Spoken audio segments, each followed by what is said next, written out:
What is going on, my homies? As you can see, I have a million different rods behind me. That's literally the exact number because you can never have enough rods. Maybe you can, but I don't think you can. I like having a rod and reel set up for every specific thing that I do. And it has been a long time since we did a rod and reel arsenal kind of run through. So I'm gonna go through everything I got. I'm not gonna get out everything. I actually have even more blanks in the boat because I travel with extra rods in case I break one or in case I wanna swap out a reel that has a certain pound test on it. But I'm gonna go through kind of like the basics of everything that I got for every different technique that I like to fish, why I have them, how the action sets up, and hopefully it'll give you some insights into maybe picking out your next rod. Hit that like and subscribe button. Let's jump into it. So we're gonna start with the one I have the most of, and that's this guy right here. This is a 7-foot Halo XD3. This is my utility rod, dude. And as you can see, with basically all the setups we're gonna go through, almost 90% of them, all the Shimano SLX-A on them.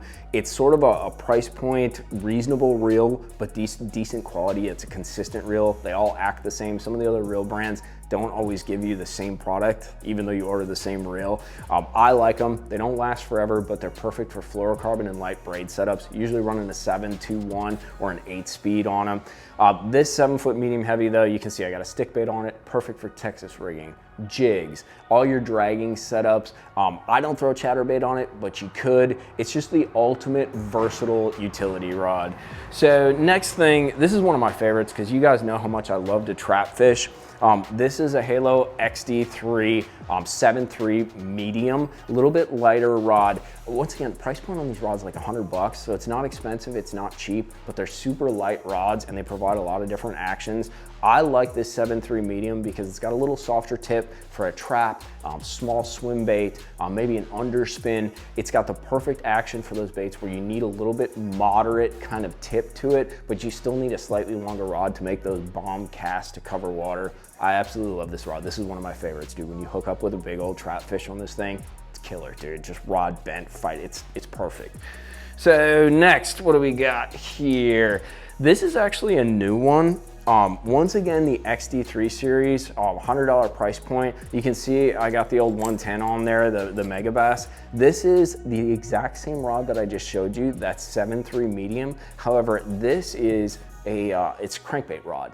So it's not a fiberglass rod, but it has a much more moderate, so that means it bends all the way down, moderate action to it. I've been really liking this. I used to throw a jerkbait on like a 7-foot or a 6'10". This 7.3 gives me a lot more flexibility for long casts and a lot more control over the bait. I also like the tip on it because when you load up on like a 5, 6, 7 pounder on a jerkbait, it's all about playing that fish. These little hooks either bend or those fish can throw them very easily. So you really need a rod that absorbs that shock. The nice part about this, it's a crankbait rod, right? I can throw like a Fritz side, a square bill, all your kind of like lighter crankbaits on it. It's not too long that it makes you inaccurate, but it's long enough to make long casts but still stay accurate. I love the action on this thing. It's a new rod and a $100 crankbait rod. It's actually a really good price point.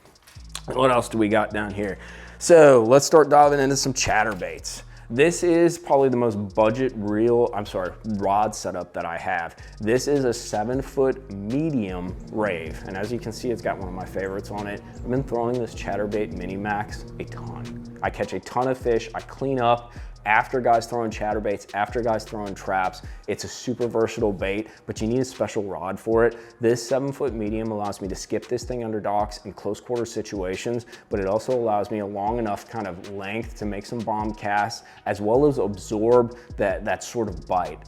The bite on this Chatterbait Mini is a lot more like a crankbait bite or like a trap bite. So you want something that has a little bit of a moderate bend. Since this is a little lower grade graphite, it has a little more moderate bend. So it's that perfect kind of almost cranking rod for that little mini chatterbait. Awesome rod. I think comes in at like 65 bucks or something. So it's more of a budget oriented rod.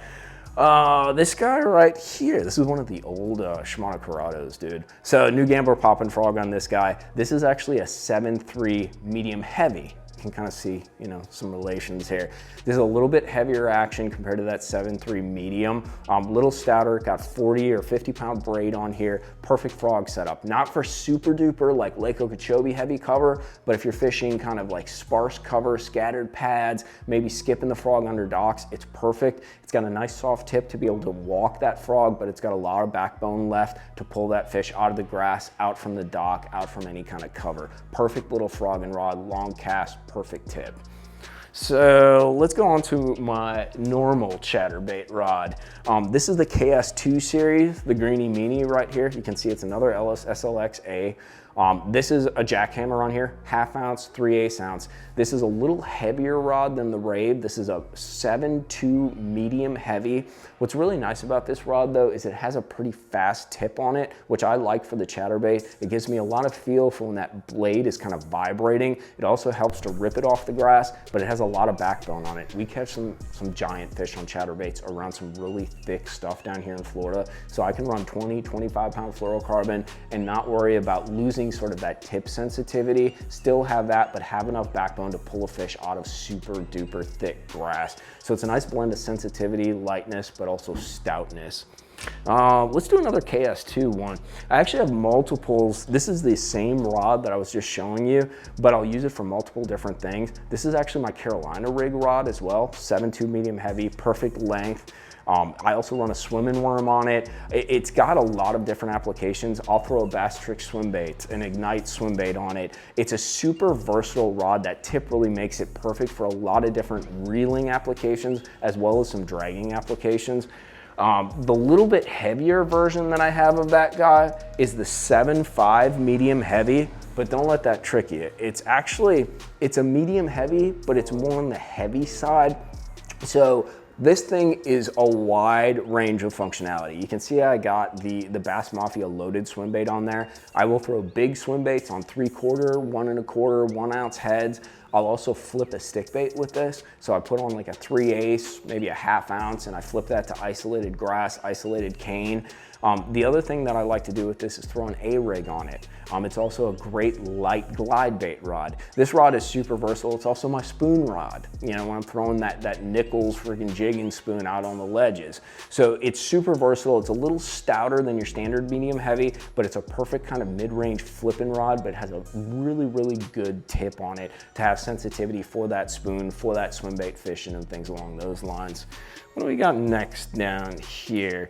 Let's grab the old Glidester rod. So this right here is a Dobbins Fury. This is the rod that was recommended to me by Mike Bucca himself to throw a swim bait. It's a 795 Dobbins Fury. I have a Daiwa, I forget which model this is. It's a little bit bigger. I forget what is it called? The TWS, the Tatula. So it's a little bit bigger Tatula. The 795 is perfect, not for the giant swim baits, but for, you know, a bull shad, for this Chad shad, for the Bait Sanity glide bait. It's perfect, dude. For me, it's perfect. You can also use it as an A-rig rod. I don't tend to do that. This is pretty much 100% any kind of glide bait or jointed, segmented swim bait that I'm throwing, it's going on this guy.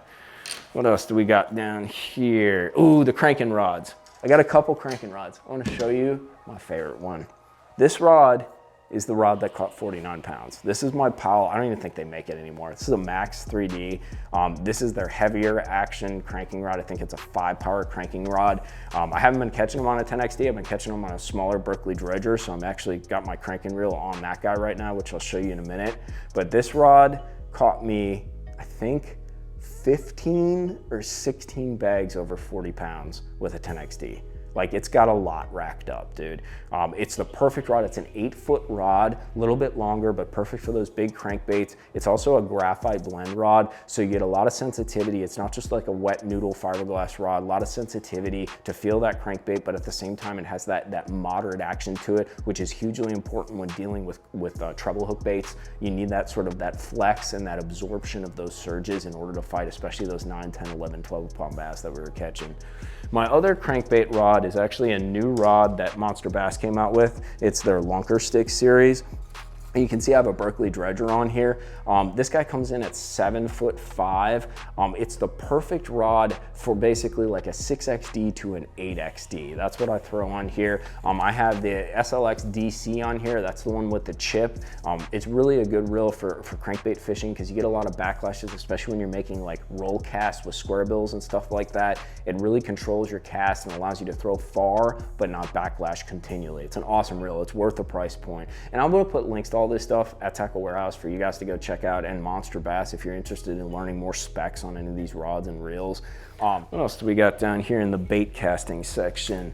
The one, you guys know I love to flip, and I have multiple different flipping rods. This guy right here is once again the XD3 series. This is a 7.6 heavy. And this is where me and JT always get in these freaking vicious arguments. He's like a big man and I'm like a 50% man. So he always runs an extra heavy. Everything's extra heavy with him. And I'm like, bro, you don't need all that stoutness. Maybe I just got bigger guns than him or something. But I love running a heavy across all my flipping stuff. I like a little more tip in the rod. This 7.6 heavy, I will flip a 1/2 ounce with like a big Gambler Stinger on it. I'll use my 1 1/4 punching setup with this BB Cricket. I'll also put a Big Easy with like a little 1/16 ounce weight on it for buzzing through the grass. Maybe like a buzzing frog over that scum and like we get up on the Gunnersville.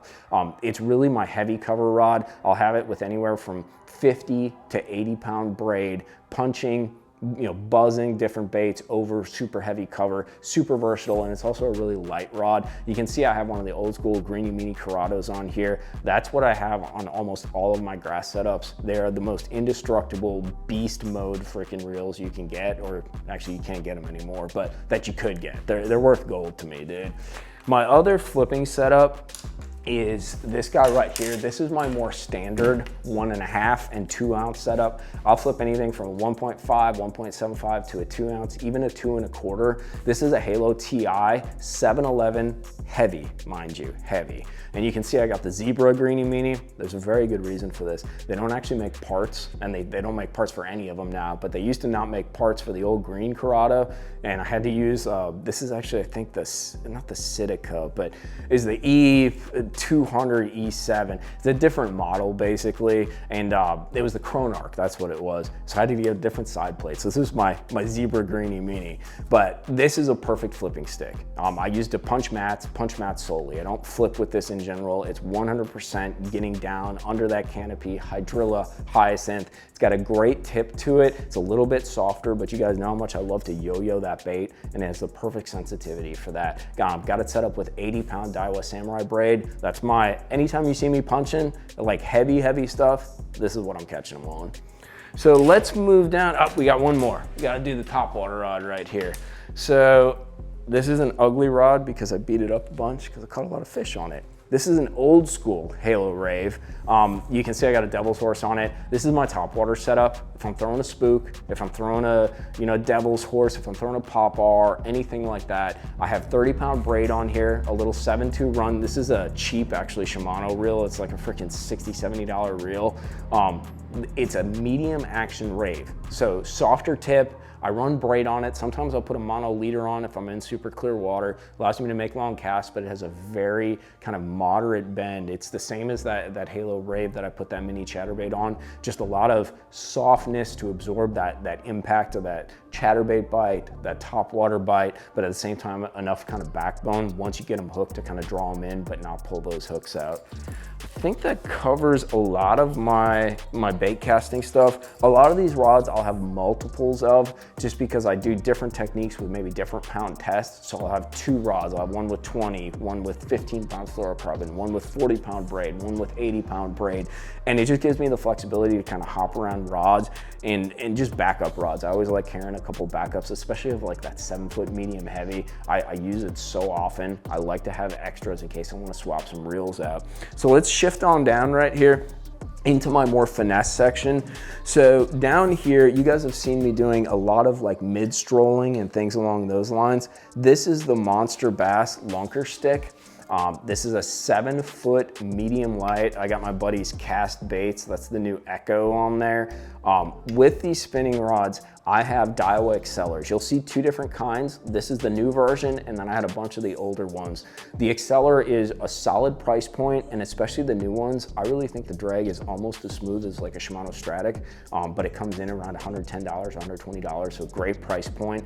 All of my spinning setups are braid, usually 12-pound cast braid to a fluorocarbon leader, and I can swap out those leaders depending on where I'm fishing.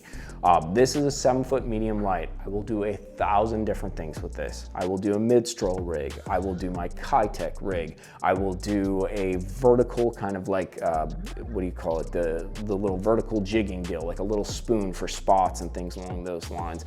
There's a million hover rig, a hover strolling rig, like any kind of light finesse thing where I want some extra tip but need a soft rod, float and fly.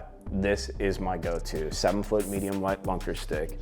The other one that I got down here, and this is one of my favorites because you guys know how much I absolutely love to throw the old Nichols Magnet.